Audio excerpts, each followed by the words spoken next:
Hi, welcome to Table Talk. I'm Castle. I'm Carol. I know it's so weird. Like it's the first time she's not like beside me, and now I'm alone. And because she's in Canada today, that's why we are doing this Skype call.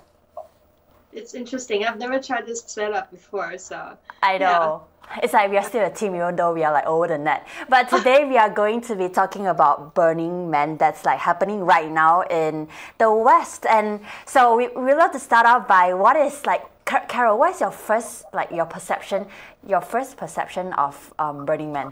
I was just introduced to it, I think about 3 years ago. And initially I have no idea what it is, right? And my friend tried really hard to explain to me because it's like you said before, I thought it was like a music festival. And then I realized it's not. It's something that's taking place in a desert, and you do have to walk around, or if you can, bike around. You have to camp out there to just look at a bunch of really, how do you call it? Just like a lot of really creative stuff that's around the campsite, I guess. Like I didn't really get what the purpose of this thing was. It took me a very long time to kind of understand, okay, so I guess people go there to get inspired and to just, I don't know, have a very out of the city life experience. So that's my impression. You have to be ready to get dirty. You might not be able to shower for days, and then you just basically camp out in the desert and I guess with a bunch of strangers or your friends and get inspired. A bunch of like tens of thousands of people. Like for me, initially, like you said, I actually thought it was like a music festival like Coachella No. 2, you know, because I've seen like celebrities post a picture and it's like they're dressed like they're at a music festival, but apparently it's more than that. It's like actually an internationally renowned, like you say, arts and culture festival with plenty of music. Like it happens in the middle of a desert, 3 hours north of Reno, Nevada, also known as unofficially the Black Rock City. And again, it's a celebration of art and also architecture. Like it's super cool. They have like super cool architecture, like designed by like French artists or like Danish artists, you know. But we're gonna take a look at exactly what the website says about what is this all about. So we can look at 图片6, picture 6, and we are like, I shouldn't even be laughing, but let's say what they say. Burning Man is a network of people inspired by values, what you say, inspiration, reflected in the 10 principles and united in pursuit of a more creative and connected existence in the world. So it's like it has a deeper meaning. People are not just there to like party and like, you know, get wasted or like take drugs. But so what that brings us to what is the 10 principles. So it says that it is number 1, radical inclusion, gifting, decommodification, radical self-reliance, radical self-expression, communal effort, civic responsibility, leaving no trace, as in like they have like 70 people gathering together, but once they leave the space, they want it to be like clean, you know, they don't want to like leave any trace or like be irresponsible people, and like participation and immediacy. So the vision of this event is to like bring experiences to people in a grand and awe-inspiring and joyful ways that lift the human spirit, address some social problems, and inspire a sense of culture, community, and personal engagement. I feel like it's like an alternate world, you know, like it's like free of judgments and social pressures. Like you're not just there to see something, but you're going to become a better person, I guess. It's like going to a camp, you know, like to cleanse yourself, as I heard like from the website. Right. Like initially when you think about it, you think about the setup and how the arrangement kind of feel a little cultish, right? Feel like you're there to worship something that's from outside of Earth, like maybe outside of the galaxy. I don't know, that's my initial impression. And then my friends were telling me how you have to bring your own water, you have to bring your own food, and a lot of times you would use these things to exchange for things that you need in the venue. Right. For example, you can exchange like a hot shower with a bicycle. Just like, I know. So you don't bring money with you. Everything there is back to, I guess, the very initial olden days, I guess. Yeah. So I guess if you can start a fire by yourself, and then you can make food. But most people can't, so you have to bring gallons and gallons of water, and you do have to. My friend's actually going. I think he went Tuesday, and he was saying that to get a good shower, sometimes you have these very special device. Wow. Basically, what they do is that it kind of stored water, and then you put water out somewhere under the sun, so it heats up the water. I think these are like packages of, I don't really know, it's like packages, and you have them underneath the sun so that they get heated up. So comes nighttime, because it's desert, so it's really cold during nighttime.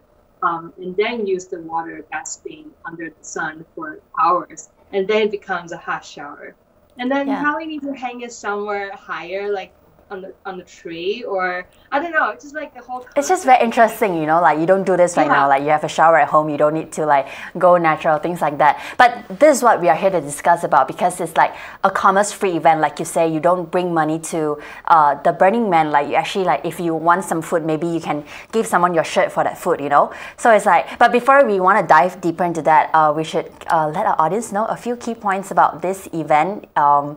If they do not have never heard about this. But so one of the things is that like it's a desert, right, we were saying, and it actually like in this week, like 8 days, it's like it goes from zero like a population of 0 to actually 80,000 people, and they had all the infrastructure just set up there like you need for a small city, from like library to clinics, and like they can just wear whatever they want. It's like 100% judgment free. You can be naked, you can just like wear your pajamas and walk around. And like the third key was like my favorite part is like there's no Wi-Fi, means no texting or Instagramming your experience. Yeah, I know. It's like, you know how like when we go to a party or like a special thing, you like to like not boast or even like share on social media, right? So it's like for you to be there and there's no Wi-Fi, you're just so immersed in the moment. Right. And what's cool is that they actually have like activities, like free activities, from like meditation classes to people doing your taxes for free. That's crazy. It's so funny. I just can't. The no internet part, I think itself is already a cleanse, right? Yeah. I think for me, if I were to go to a really cool event like Burning Man and not being able to constantly post to my IG stories, I think that itself would free my mind from the social media and just like the outside world. And I guess you know, like you're so invested in social media. Sometimes when you don't have internet, where your phone is being taken away from you, suddenly you don't know what to do with yourself. Like you're like it's such a foreign feeling to not have your phone constantly with you. So I think to not have internet and basically the mobile phone has no use in the venue, I think itself is, I think that would serve a big purpose for me. Just being there and not have to be present and interact with whatever's in front of me, and appreciating the art without getting likes or views from people, strangers on social media. So that part I feel like, Yeah, but it's like it didn't start off like that. Like I think when they first started, it's like they still sell stuff. Like people use this opportunity, you know, to like sell T-shirts or like, you know, to make money. But right now it's like banned. Like the founders is like, okay, since the early 2000s, like they stopped letting like consumerism come into this event, you know. So it's like there's no money or even like bartering, like trading. It's like a gifting society. So like you bring away your extra stuff to this event to give it away, you know. But honestly, there's actually although it's like a commerce-free event, there's actually 2 items that is sold on the spot. Can you take a good guess? No? It's what you need every day. It's what you need every day as a journalist. What? Give me a hint. I don't know. What do you drink in the morning? Huh? What do you drink in the morning? What do I drink? Water. Really? Other than that's the thing. They only sell coffee and ice. These 2 things. That's crazy. It's funny, right? Coffee and ice. they sell coffee, but they don't sell water. That's so weird. Yeah, it's just coffee and ice. It's like you have to bring maybe the ice can dilute, but it's like I guess you bring your own water. But it's like the two things that they only sell is coffee and ice. I think ice makes sense because it's so hot. Oh yeah, that's true. So I guess unless you make your own ice making machine or you bring your own generator to have electricity to like power a refrigerator, I don't think it's possible to generate your own ice. I think coffee, I don't know. I feel like water should always come first. Maybe because people just don't sleep. Yeah, I guess, yeah. But it's like the website, I mean the founders is like, they gave a really good like tips. It's like if you forget something important, your best bet is to make friends with your neighbors. Oh, wow, that would be so for me. So like another key point we want to touch on is that the organizers, they completely shun like sponsors, even like corporate sponsors. That means like there's no Samsung photo booths or like Chase banks or even like a Rolex clock that you would see one at the US Open. Right. Yeah, I think that would make sense because they don't want to have any sort of ties or any sort of like unorganic promotion, I guess. So I think to now have sponsors itself, I think it fits the theme of the event. Yeah, because like the founder Larry Harvey, he passed away back in April because of a stroke.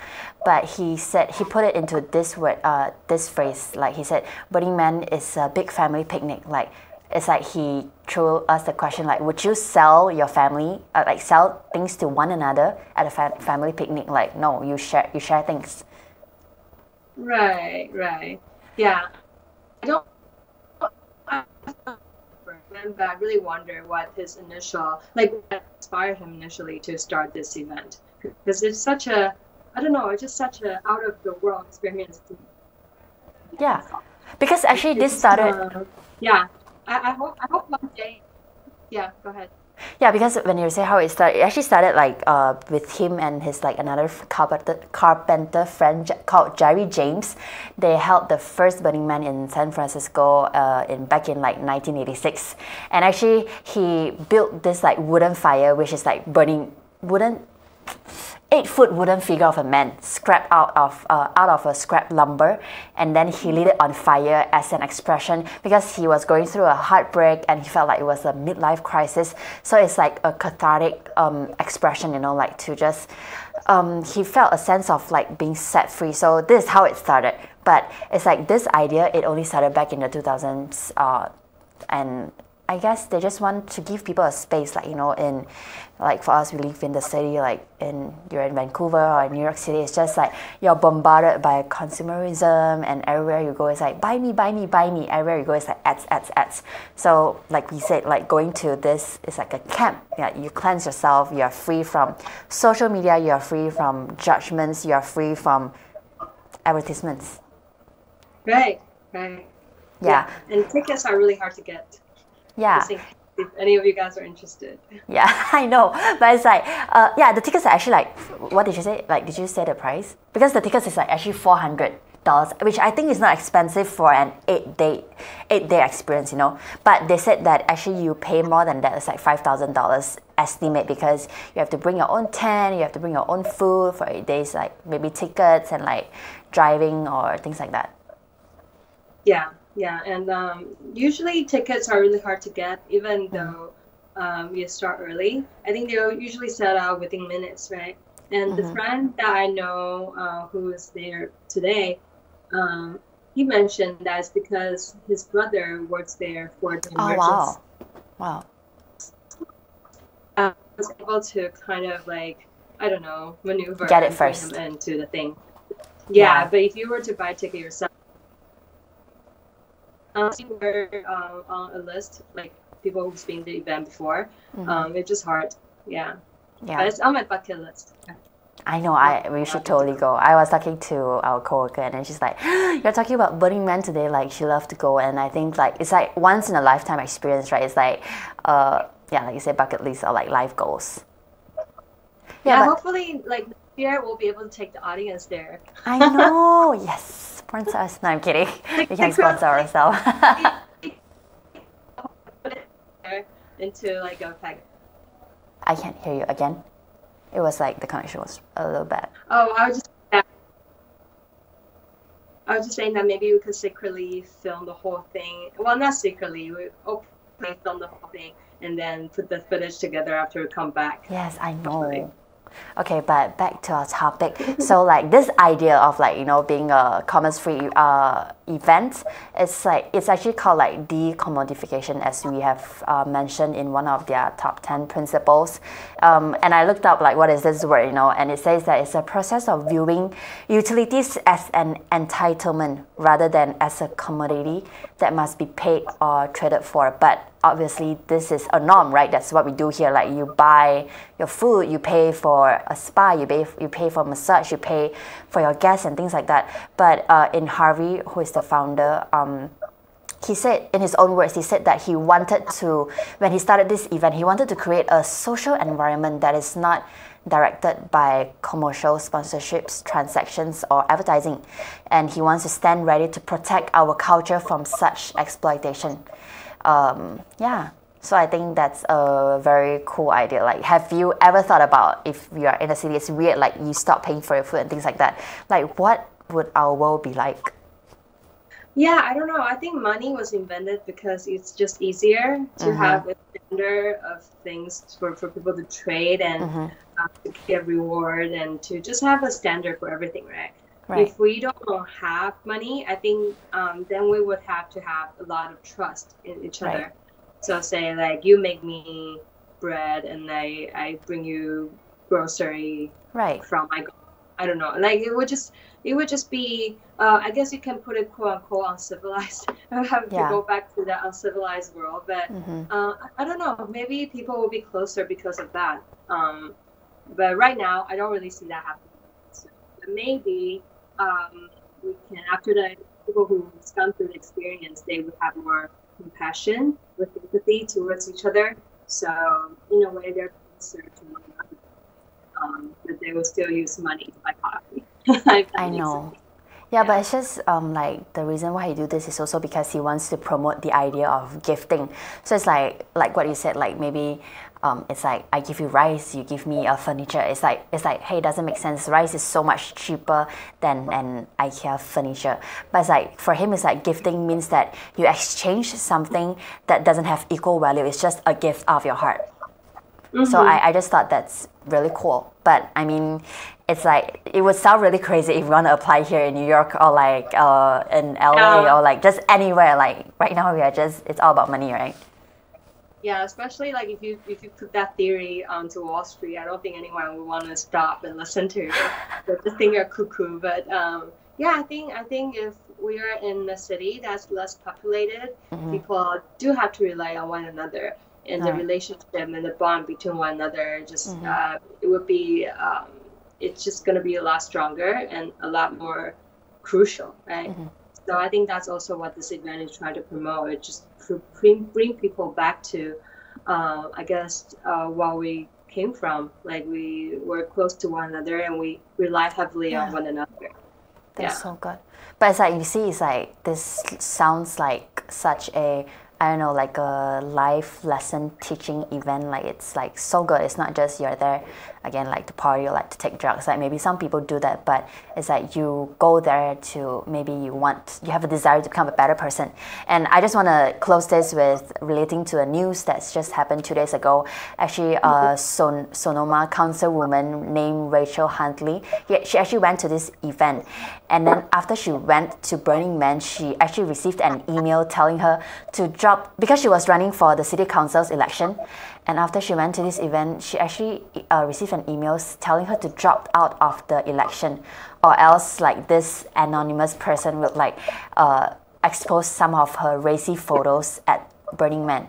And then she was like so angry, you know, she's like, oh, it's like 2018, we have this Me Too movement and you're still like slut shaming people, you know, and like it's like sexual harassment and abuse, you know. So it's like the attack against her is like a reminder to people that cyber harassment, like women still endure this cyber harassment just because they go to an event and they're just being themselves, you know, and trying to, I don't know, be comfortable in their own body. And she posted a video to her YouTube that generated like more than 160,000 views. But yeah, just her being strong and voicing out her opinions, like this is not right. Like, and I feel for her because I'm like, okay, maybe if she goes to a party event, maybe that's not good. But it's like, hey, you go to this to better yourself. Like what we've talked today is like, oh, it's like a good event, but people still want to like degrade women, you know? Yeah, I guess people just jump on any opportunity they have, especially if they don't understand the context of the event. So I guess I'm not surprised. I think a lot of us, we still don't really understand this event and don't really understand the purpose and the type of people who want to go. So I guess it's easy to make that kind of accusation, and it's easy to I guess work it against her if people really want to. So I'm not surprised, but at the same time, come on, people, like, I know, grow up. It's 2018. Burning Man is not like a cult, okay? I know. It sounds like a really fun event. Yeah, but I just want to show the audience the video that I just cut a few snippets of what she posted a video. So let's check out 视频一. What was especially disturbing in this era of Me Too was the attempt to slut-shame me for celebrating my body and for my attendance at Burning Man. For too long, it has been seen as okay to control women by dictating what is acceptable for us to wear, say, and do. Strong women have been fighting these double standards and hypocrisy for years. What was especially disturbing... I just love this. I love like her confidence. I don't know about her, but for me, it's like if I receive an email like this, I would actually feel threatened. But you see the way that she portrayed herself, she's very firm. She knows what she did. Like, she's not ashamed of going to this event. And she was actually, for the past few years, she's been and she has volunteered to serve at a wine bar that was like, has a statement. I forgot what was the statement, but you know, she's like not afraid to back down, and like that's super great. Like, what an example. Yeah. I'm glad she's able to turn this into like positive energy. Yeah, and probably she's gonna win this election because of this video too.